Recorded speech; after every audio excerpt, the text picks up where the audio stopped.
네, 9월 정기 국회 이제 얼마 남지 않았습니다. 저희 연합뉴스TV 추승호 보도국 부국장이 문희상 국회의장과의 특별 대담을 통해 정치 현안에 대한 이야기를 나눠봤는데요. 함께 들어보겠습니다. 예, 안녕하십니까? 안녕하십니까? 예, 먼저 가벼운 질문으로 한번 시작을 해보겠습니다. 이제 문희상 국회의장 하면 저희가 떠오르는 별명이 겉은 장비, 속은 조조, 그리고 이 포청천 아니겠습니까? 의장님 개인적으로는 어떤 별명이 더 마음에 드십니까? 그거 외에도 산적 두목, 뭐 이게 용모와 관련해서 많은 별명이 있어요. 그래서 난 별명을 즐기는 편이에요. 별명에 오르지 못할 정도라면 미미한다는 뜻이고, 그건 관심이 없다는 뜻이고, 사랑도 없다는 뜻이에요. 그래서 나는 뭐 싫어하는 별명은 없고, 다만 겉은 장비다, 포청천이다 비슷하게 생긴 용모에서 아마 힌트가 된 그런 별명인 것 같은데, 다만 조조라는 그 별명은 아마 머리가 명석하다 뭐 그런 뜻이 좋은 의미도 있지만 좀 간웅의 이미지도 있는데, 그래서 이 양 머리 좋다라고 표현하려고 그러면 제갈공명이라고 좀 그러지. 예, 그런 내가 이의를 제기한 적이 있어요. 네, 하여튼 뭐 저는 제갈공명이라고 불러드리겠습니다. 감사합니다. 요즘 국회에서 이 뉴스에 초점이 됐던 이슈가 하나 있죠. 바로 국회 특수활동비, 이 특활비 문제입니다. 이게 아마 우여곡절 끝에 국회에서 특활비 폐지안을 발표를 했는데요. 의장님께서는 이 폐지안에 대해서 어떻게 자평을 하십니까? 특수활동비의 본연의 목적, 외교, 국방, 안보상 기밀을 요하고 수사나 정보에 필요한 비용 이렇게 한정된다 그러면 그것을 누가 마다하겠어요. 그러나 보통 일반적으로 우리가 생각하는 특수활동비는 쌈짓돈 주머니에서 그냥 자기 마음대로 쓸 수 있는 비공개된 그런 기밀비 같이 쓰는 그런 경향이 있었기 때문에 나는 취임하자마자 제 일성으로 첫 번째 기자간담회에서 이렇게 주장했어요. 이 세상에 대명천지에 쌈짓돈이 어디 있고 주머니돈이 어디 있냐, 이것은 없어져야 맞다. 완벽하게 투명한 원칙으로 전개돼야 된다라는 주장을 했어요. 그러나 두 가지 또 그것을 단박할 수가 없는 이유가 있었어요. 첫째는 전임자들은 만약 그렇게 주머니돈이 있고 쌈짓돈이라고 그러면 그 사람들은 전부 나쁜 사람이 되는 거 아니에요. 그걸 하나 고려 안 할 수가 없었어요. 또 한 가지는 우리가 전체 국가의 특수활동비라는 예산이 7천억쯤 되고 국회가 쓰는 게 금년도 1918년도 예산이 62억이에요. 그러면 100분의 1도 안 돼요. 그러면 우리가 또 잘난 척하고 앞장서서 이 일을 해내면 그러면 다른 국가기관은 그럼 여태까지 그냥 주머니돈 쌈짓돈 쓰는 거가 되잖아요. 이게 일테면 정부 중에서도 특히 청와대 같은 경우도 그러면 그건 어떻게 처리를 하냐, 이런 문제가 남는 거예요. 그래서 함부로 내가 얘기할 수 없고 한 달쯤 지나서 좀 파악한 다음에 국회 입장을 밝히겠다라고 했고, 한 달이 지나서 사무총장이 어제 발표를 한 거예요.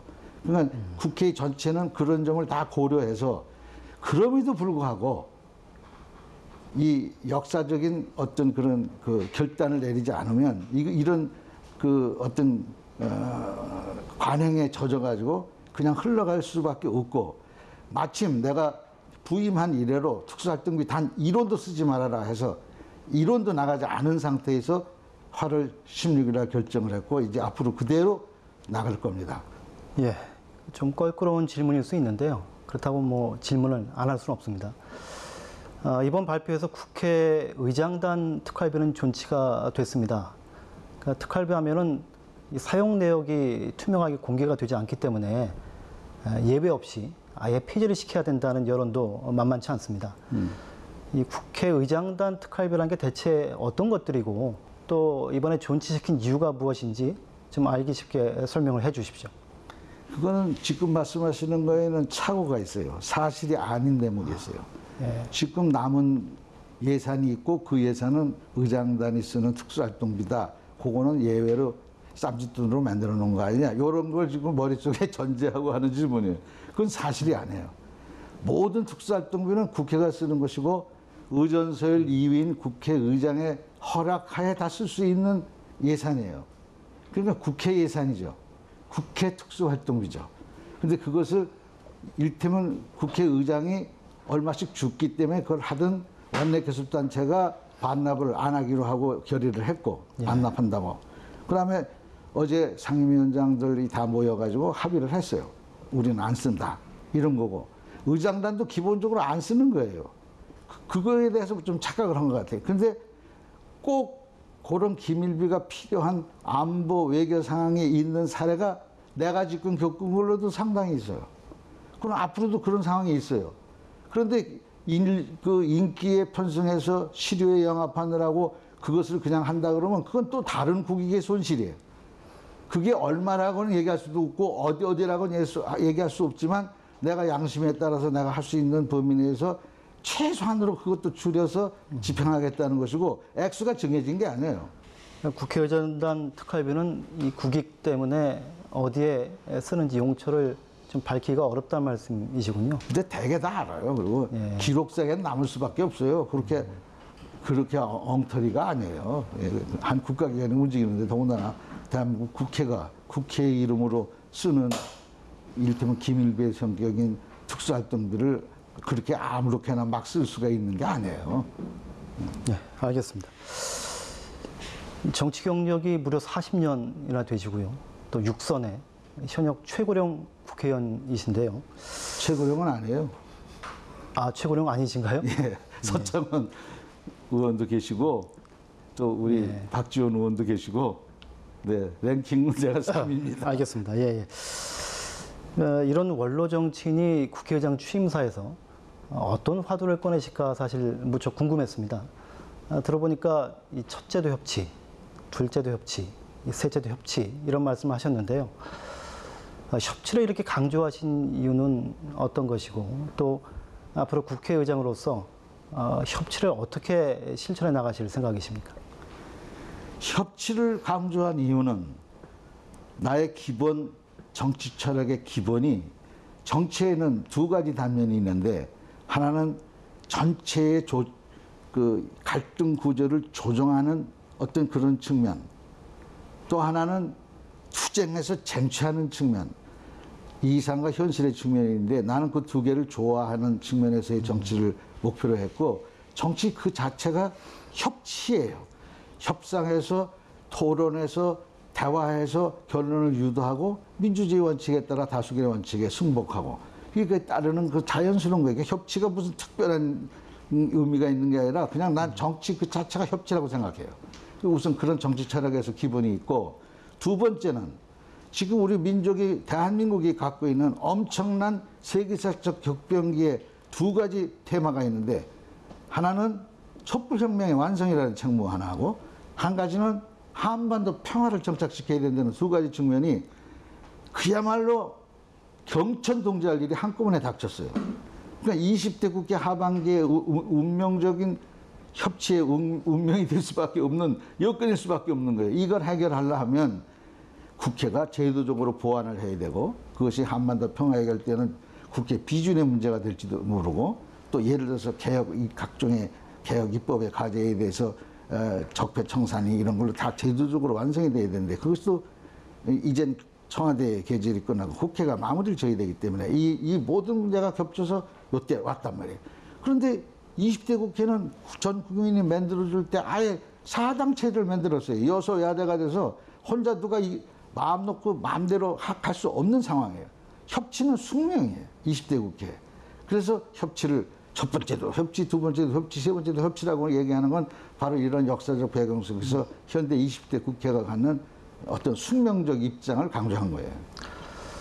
대통령하고 여야 5당 원내대표 회동에서 이 여야정 상설협의체 구성에 합의했지 않습니까? 근데 여야정 상설협의체가 이렇게 하면 성공할 수 있다 하는 조언을 좀 해주신다면 어떤 게 있겠습니까? 더 말할 것도 없이 그 협치의 좋은 사례입니다. 우선 그것은 야당 원내대표랑 대통령과의 만남에서부터 출발한 거예요. 만남을 자주 가지면 그런 과실이 생기는 거예요. 남북도 정상회담을 2번이나 통해서 그런 아름다운 결실이 자꾸 만들어지듯이 자주 만나지 않으면 아무것도 안 되는 거예요. 물론 주도권은 대통령이 쥐고 하시는 게 제일 좋아요. 국회는 국회의장이 좀 주도해서 하면 좋을 거예요. 누구든 나서서 만나고 모이고 토론하고 이런 과정을 많이 맞아서 활성화돼야 협치의 기본이 형성이 되는데 이번에 그 모범 사례를 대통령께서 잘 해주셨고 원내대표끼리도 또 만나가지고 오늘도 보니까 오늘 아침에 3+3 하는 원내대표단 셋, 그다음에 교섭단체 정책의장 셋 이렇게 해서 모여가지고 뭐 프리존 규제법 해제라든지 이런 여러 가지 그 측면에 합의안이 도출이 됐더라고요. 이것이 협치의 시작이에요. 이것이 자꾸 쌓이면 완전히 이제 민주주의가 정착되는 20대 하반기의 목표를 달성하는 어떤 그런 과정이 된다고 난 생각합니다. 예, 협치와 함께 제가 의장 취임사에서 좀 각별하게 와닿았던 대목이 바로 개헌입니다. 근데 개헌이 연말까지 이루어져야 된다 이렇게 말씀하신 걸로 기억하고 있는데요. 대통령 개헌안이 부결된 이후에 지금 여당에서조차 이 개헌 동력이 많이 약해져 있는 게 사실입니다. 개헌 과제 앞으로 어떻게 풀어나갈 생각이십니까? 나는 다른 이유를 다 떠나서 전 국민적 염원 80% 이상이 개헌을 재추진해야 된다. 지금 개헌되어야 한다는 생각 때문에 국민의 지상명령 이상가는 당위론은 없는 거예요. 국민이 원하면 해야 돼요. 다른 건 다 애로사항일 뿐이에요. 그것은 극복하면 되는 거예요. 지금 대통령께서는 내가 볼 때는 할 일 다 했다고 생각해요. 개헌 문제에 관해서는. 전략적으로는 아주 성공하고 있다고 난 생각해요. 왜? 정부 여당을 합쳐서 수많은 논의를 거쳐가지고 여당 같은 경우에 축조심의까지 10번 이상 의원총회에서 걸렀어요. 그래서 정부에 제안을 했어요. 그럼에도 불구하고 여야 합의가 안 돼가지고 그것을 투표도 못 붙이고 그만두게 된 거예요. 그러니까 대통령은 자기가 공약한 대로 자신께서 공약했거든요. 개헌하겠다. 그리고 그 개헌안을 만들어서 국회 내서 국회가 합의가 안 돼서 다른 안을 낼 때 다른 안을 만들어내면 내 안을 취하하겠다. 그것까지 얘기했어요. 그러니까 대통령이 할 일 다 한 거예요. 개헌에 관해서는. 약속대로 명분대로 자기의 안을 만들어가지고 정부 여당이 합의해서 합의안을 제출했는데도 불구하고 국회에서 통과가 안 된 거니까요. 그럼 문제는 국회가 할 탓이에요. 이제 국회가 합의만 하면 되는 거예요. 근데 기본적인 합의의 기본선이 있어요. 국민이 우선 다 원하고 있고요. 그 다음에 지금 말하는 그 권력 구조 측면에서의 이견이라는 것은 내가 볼 때는 전체 국민이 지지하는 어떤 기본 틀에서 크게 벗어나지 않아요. 그 말은 이를테면 지금까지 종래의 87년 체제에서 오는 절대적 대통령의 권한, 소위 제왕적 대통령제의 폐단을 극복하고 대통령의 권한을 좀 분산시켜야 된다는데 국민적 합의가 있어요. 여야도 그 대목에서는 일치하는 거예요. 예를 들어서 4년 중임제도 일종의 분권형의 형태예요. 그리고 수평적으로만 권력구조만 따질 게 아니라 수직적으로 정부 지방으로 대통령의 권한을, 정부의 권한을 많이 이관시키자. 이것도 큰 의미에서의 분권이에요. 그러니까 분권 자체에 상당 부분의 합의가 있어요. 네. 그러면 맨 마지막 여야가 합의만 하면 당장 결단에 의해서는 한 달 안에도 가능하다고 나는 생각하기 때문에 절차로 보면 그래서 연내에도 합의만 되면 가능하다라고 생각하기 때문에 그 합의가 될 수 있도록 국회의장이 분위기를 잡고 앞장서서 좀 자꾸 그 토론을 하게 하고 이런데 내가 앞장서겠다는 약속을 한 거예요. 예. 뭐 연말까지 이제 얼마 안 남았는데요. 그렇다면은 저 국회의장께서 좀 여야 좀 이렇게 독촉해서 네. 조금 뭐 이 개헌 협의 기구 같은 거 좀 만드실 생각은 있으십니까? 지금 없는 게 아니에요. 지금도 정치개혁특위가 선거구제를 다루면 그 다음에 선거구제가 필연적으로 개헌 문제까지 옮겨올 수밖에 없어요. 그걸 감안해서 정치개혁특위가 만들어졌어요. 지금 개혁특위가 지금 저 하반기 원내대표들이 모여가지고 합의하는 안이 있고 개혁특위가 곧 구성이 됩니다. 각 당의 그 지도부 교체와 맞물려서 요즘 개헌뿐만 아니라 선거제도 개편 문제도 부각이 되고 있습니다. 아무래도 원내 1, 2당보다는 작은 정당들이 더 선거제도 개편에 대한 목소리를 높이고 있는데요. 대통령도 이제 비례성하고 대표성을 강화하는 선거제도 개편 지지하겠다 말씀을 하셨습니다. 선거제도 개편의 요체가 이 정당 득표율하고 또 의석 비율을 일치시키자 이런 얘기인데요. 의장님의 생각은 어떠신지요? 바로 그겁니다. 뭐 길게 설명할 것도 없이 난 원래 주장이 그거였어요. 그리고 선거구제 개편은 만약에 20대 국회에서 이걸 해낸다 그러면 지금까지 어떤 정치 계획보다도 최우선되는 그리고 역사에 남을 엄청난 일을 해내는 겁니다. 그것은 민주주의의 기본이에요. 득표율에 비례한 의석수를 가져야 맞는 거예요. 국민들이 지지하는 만큼의 의석수를 가져야 돼요. 그게 안 되고 그게 비례가 안 된다 그러면 그것은 민주주의가 왜곡되는 거죠. 민주주의 원칙상 그 말이 맞는 거예요. 그거는 지금 현재 현행 체제로는 연동형 비례대표제밖에 방법이 없는 거예요. 권역별 연동형 비례대표제. 이게 선관위원회 낸 안이고 그것은 뭐 내가 주장하는 안이라기보다 이미 나온 안 중에서 가장 그래도 그 합의선에 접근한 그런 안입니다. 여기서 실제로 그러면 비례대표제는 어떻게 하며 그 지역에서 뽑힌 의원들을 어떻게 할 것인가, 전체 의석수가 좀 늘어나야 되는 거 아닌가라는 문제만 남는 거예요. 그 문제는 선거구제 개편에 가서는 합의만 되면 개헌으로도 바로 연결되는 코스예요. 선거구제가 그렇게 해서 합의가 되면, 여야 간에 합의가 되면, 그러면 숫자를 가령 10명이고 20명이고 비례대표를 좀 늘려야 될 상황이 오면 그거에 맞춰서 전체 300인으로 맡겨 있는 헌법상 그 의석수 자체가 조금 늘어날 가능성이 있어요. 이 문제는 국민적 합의에 의해서 타결되는 선인데 그 문제까지 지금 여기서 논의할 일은 아니고요. 나는 이번에 그 선거구제 개편에 상당히 접근한 안이 나올 거라고 믿습니다. 대통령이나 뭐 국회의장이나 초당적인 입장이시니까 그런 말씀이 가능할지 모르겠는데요. 이제 원내 1, 2당, 이 큰 당들의 입장에서 보면은 사실 조금 기득권을 놓는 그런 쪽 아니겠습니까? 의장으로서 좀 동료하실 그런 마음은 없으신지요? 동료 정도가 아니라 나는 그 뭐 말도 안 된다고 생각하는 거죠. 여당 때 야당 생각하고 야당 때 여당 생각하게 되고 평상시도 역지, 사지가 혁치의 기본 기술입니다. 상대방을 생각해야 돼요. 상대방이 왜 저런 주장을 하나. 나도 꼭 상대방 같은 입장이 될 수가 있거든요. 그래서 민주주의라는 게 나만 잘났다고 하면 독선되고 오만되고 그건 민주주의의 적이에요. 민주주의는 역지사지에서 서로 상대방에 대한 배려 그리고 상대일 때에 나도 상대가 될 수 있다는 전제 밑에서 고려 이게 있어야 협치가 되는 거예요.